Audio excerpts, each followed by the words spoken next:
21 ફેબ્રુઆરી એટલે આંતરરાષ્ટ્રીય માતૃભાષા દિવસ, જેની ઉજવણી કેન્દ્ર શાસિત દીવની હાયર સેકન્ડરી સ્કૂલમાં ભવ્ય રીતે કરવામાં આવી હતી, જેમાં શાળાના શિક્ષકો, વિદ્યાર્થીઓ બહોળી સંખ્યામાં હાજર રહ્યા હતા. આજે આંતરરાષ્ટ્રીય માતૃભાષા દિવસની 21 ફેબ્રુઆરી એટલે આંતરરાષ્ટ્રીય માતૃભાષા દિવસની જેની ઉજવણી કેન્દ્ર શાસિત દીવની હાયર સેકન્ડરી સ્કૂલ ખાતે ભવ્ય રીતે કરવામાં આવી હતી. ઉજવણી જેમાં શાળાના શિક્ષકો, વિદ્યાર્થીઓ બહોળી સંખ્યામાં ઉપસ્થિત રહ્યા હતા. આપણી સંસ્કૃતિ એટલે આપણી માતૃભાષા, જેની ઉજવણી આજ રોજ ગુજરાત સાહિત્ય અકાદમી ગાંધીનગર અને દીવ હાયર સેકન્ડરી સ્કૂલના સંયુક્ત ઉપક્રમે દીવમાં કરવામાં આવી, જેને માતૃભાષા મહોત્સવ તરીકે ઉજવવામાં આવેલ હતો.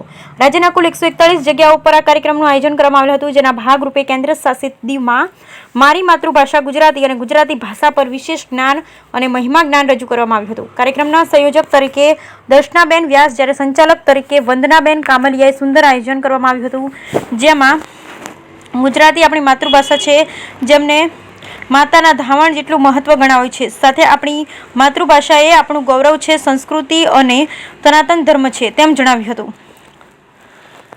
આજની આધુનિક અને ડિજિટલ યુગમાં વાલીઓ અંગ્રેજી તરફ વળી રહ્યા છે, જે આપણી સંસ્કૃતિથી વિમુખ થતા જોવા મળ્યા છે.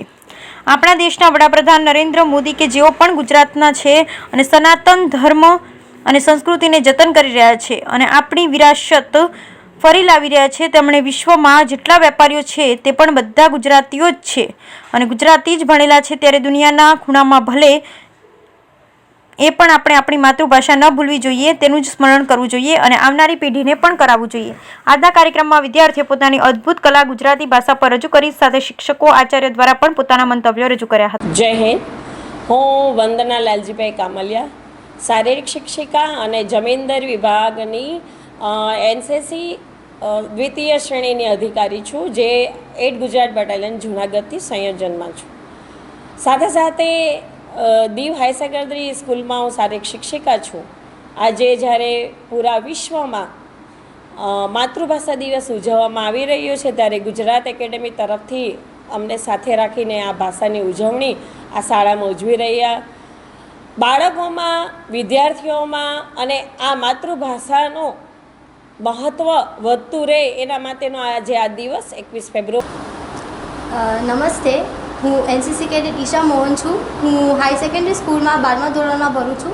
આજે અમારી સ્કૂલમાં 21 ફેબ્રુઆરીનો ઉપલક્ષે જે રાષ્ટ્રીય માતૃભાષા દિવસ તરીકે ઉજવવામાં આવે છે, તેનો ઉપલક્ષે અમારી સ્કૂલમાં કાર્યક્રમ કરવામાં આવેલો, જેમાં અમે વિદ્યાર્થીઓ અને સાથે ટીચરોના વડે કહેવામાં આવ્યું કે માતૃભાષાનું શું મહત્ત્વ છે.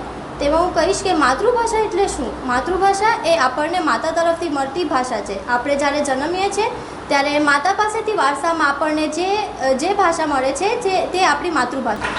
નમસ્કાર, મારું નામ આરાધના ગૌરીશંકર સ્માર્ટ છે. હું દીવ હાઈ સેકન્ડરી સ્કૂલમાં હિન્દી શિક્ષિકા તરીકે કામ કરું છું અને મને 2010માં બેસ્ટ ટીચર નેશનલ એવોર્ડ પણ મળેલો છે. તો આજે આપણે સૌ જાણીએ છીએ તે મુજબ 21મી ફેબ્રુઆરી એટલે કે વિશ્વ માતૃભાષા દિવસ, જે સમગ્ર વિશ્વમાં દરેક દેશ પોતાના રાજ્યોની પોતાની ભાષામાં એટલે કે માતૃભાષાની ઉજવણી કરે છે. આ દિવસની ઉજવણીનો મેઇન ઉદ્દેશ્ય એ છે કે દરેક દેશ છે એ પોતાની માતૃભાષાનું સંરક્ષણ અને સંવર્ધન કરે. એ ઉદ્દેશ્યથી ગુજરાત સાહિત્ય અકાદમી ગાંધીનગર, જે આ દિવસની ઉજવણી માટે કુલ 141 જગ્યાએ પોતાના આ કાર્યક્રમનું આયોજન કરેલું છે. તેમ કેન્દ્ર શાસિત પ્રદેશ દીવમાં પણ તેઓએ ગુજરાત સાહિત્ય અકાદમીએ અમારી દીવ